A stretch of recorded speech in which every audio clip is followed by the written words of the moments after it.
Wow. Just wow. Yup. I knew it. I knew it.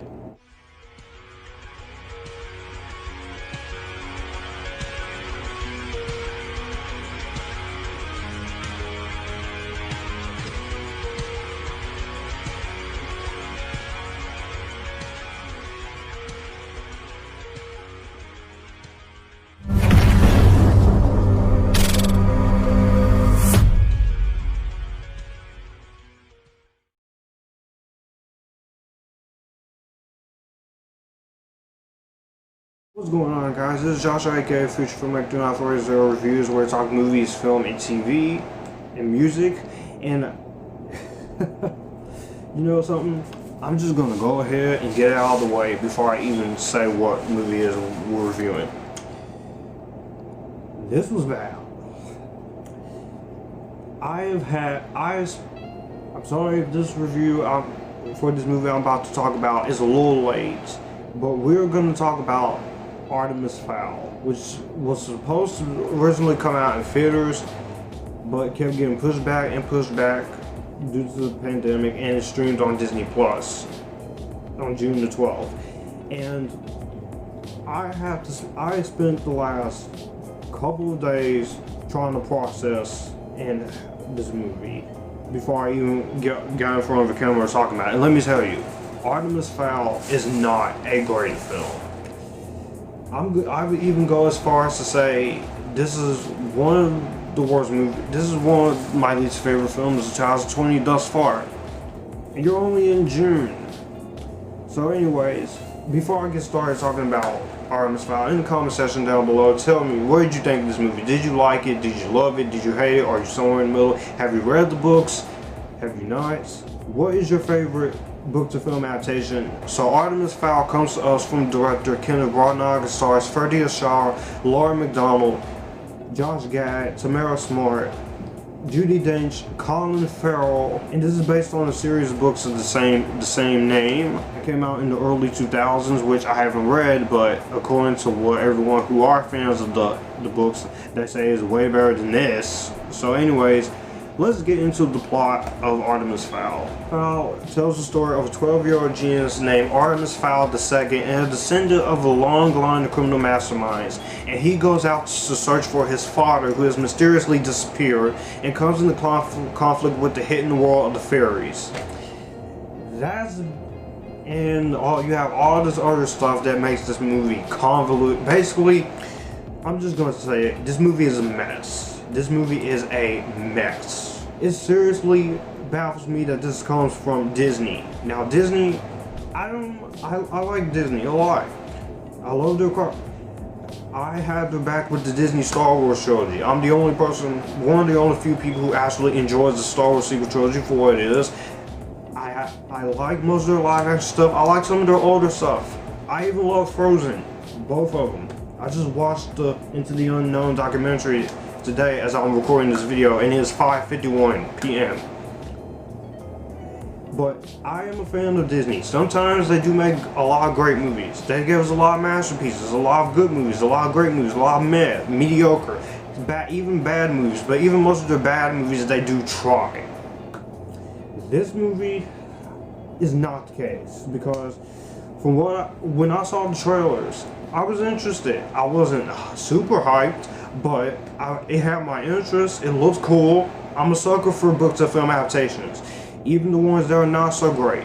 And I'm a sucker for adapting source material. Of the Middle Earth Lord of the Rings trilogy, I love both theatrical and the extended cuts and the Hobbit movies. Two Percy Jackson movies that came out in the last decade. While they do have their share of issues, but I still enjoy Percy Jackson movies because it's Greek mythology and because I'm into that stuff. You all know my favorite thing of all time is Harry Potter. There's no need to explain with Harry Potter.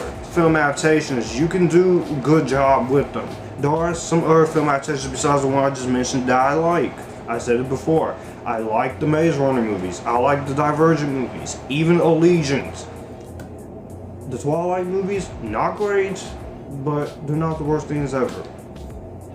And then you have some book to film adaptations that are not so great. A Wrinkle in Time, and I kid you not, After.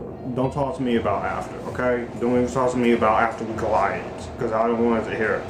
Artemis Fowl, with the cast involved, and with this interesting idea and this interesting world, this looked like a mix of multiple different things for me. This looked like a mix of Harry Potter, Blade Runner, Men in Black. This looked like a mix of so many different things. Harry Potter, Men in Black, a DC show that I like called Legends of Tomorrow, and Blade Runner, all wrapped up in one. And I was hoping that this would be somewhat good. Unfortunately, the best way for me to go into this is to go into everything I do not like in this movie. And we're gonna start off with the acting. Now, the actors, you have a good set of cast here. The problem is either the cast in here, they're either underutilized, not given enough to do, or they're just underwritten and underdeveloped. And that sadly does come into the play of the main lead, Artemis Fowl, played by Ferdia Shaw, which I'm gonna lay off on him. A lot of people say he's terrible. I'm gonna give him the benefit of the doubt because this is his first movie, and he is the first child actor. This is his first movie he has done. So I'm willing to give him the benefit of the doubt, because I'm sure one day he's gonna have a movie that's better than this. And I will say that he tries for the most part, but there's not much to work with the script that's provided with him. And all the other cast members, you have Josh Gad here, who I usually love, but in this movie, I don't know what was going on with him in this movie. Colin Farrell, an underrated actor, and he's barely in the movie. Judi Dench, which Judi Dench is a legendary actress, but I don't know what she is doing between this movie and Cats. I think I'd rather watch Cats again than this. And the rest of the cast is just out there in this movie. And these are pretty talented actors, and they make very little effort to put on to at least try. The only character I kind of liked in this movie was Holly Short. She was the Elven reconnaissance officer of the lower elements police, which is an interesting idea. I liked her. She at least has some depth to her. And Lara McDonnell, she does do the best she can. And I do wish all these actors, these young up-and-coming actors, the best of luck. But all the actors I'm familiar with, like Colin Farrell and Judi Dench and Josh Gad, these guys, they are way better than this.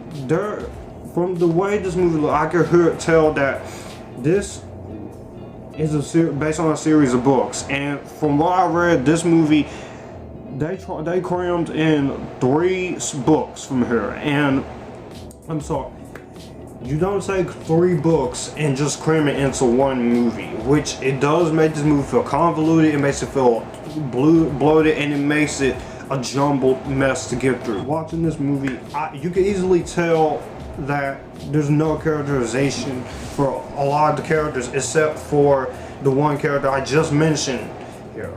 And it feels like this this movie feels heavily rushed in a lot, and I mean a lot of places. There's not many things that are explored, developed, nor characterized, and that is the biggest problem with the script.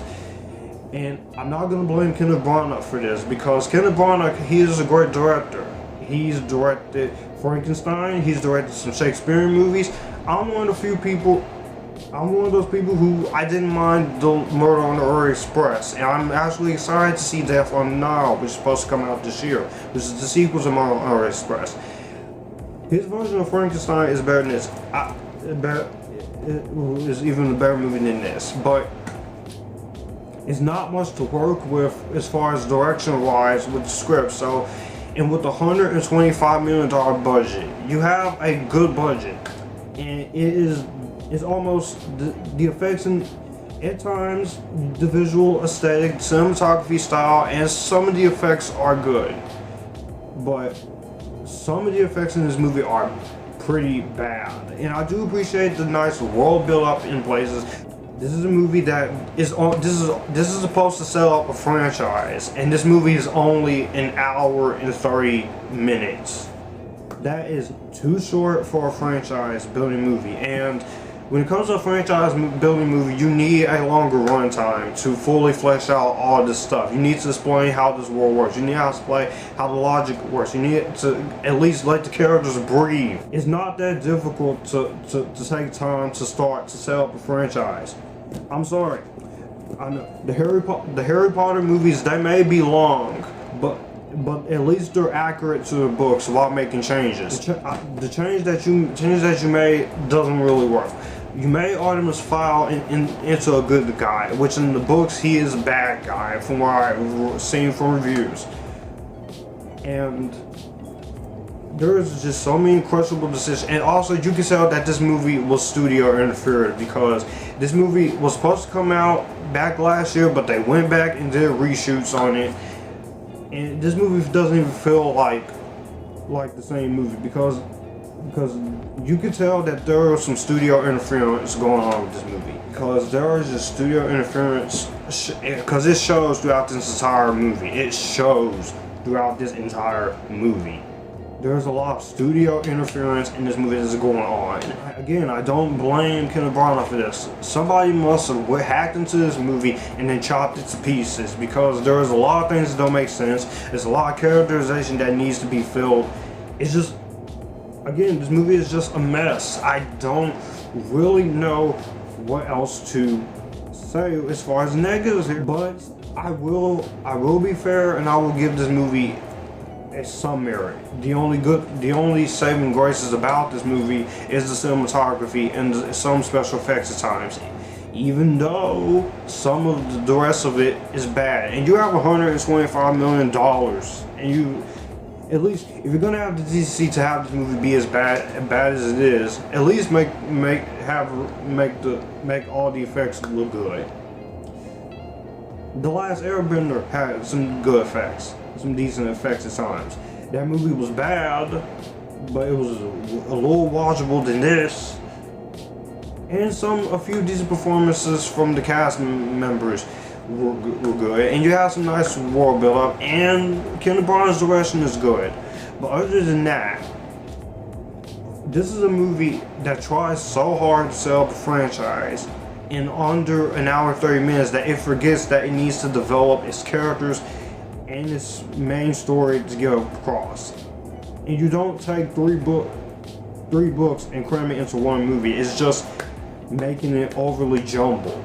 Before I give my thoughts on Artemis Fowl, be sure in the comment section down below, tell me what you think of this movie. Do you like it? Do you hate it? Or somewhere in the middle? All my social media links are in the description box down below.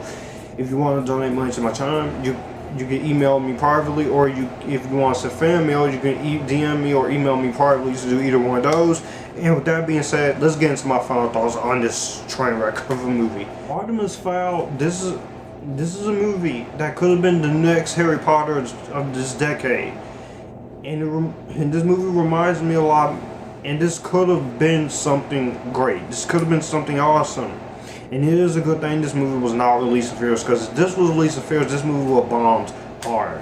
It's a good thing it was on Disney Plus, because this movie didn't deserve to be released in theaters. This movie is fundamentally, fatally flawed. It suffers from a lazily written script. The villain doesn't have a motivation. This movie feels heavily rushed in its editing and jumbledness, and there's barely any character development for anything. But at least they did pronounce his name right. So I have to sit on this movie for a rating, and I'm just gonna give it Artemis Fowl. I'm just gonna say skip it. I swear, if the new Mulan or the New Mutants is anything like this, then I'm gonna have a serious problem. Because Disney, you're better than this. You are better than this, Disney. It's not difficult to take something like Artemis Fowl and make it good.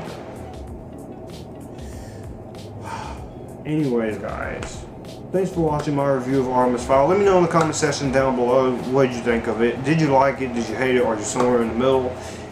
Be sure to follow all my social media links in the description box down below. You guys keep it cool and join the Epictasticness.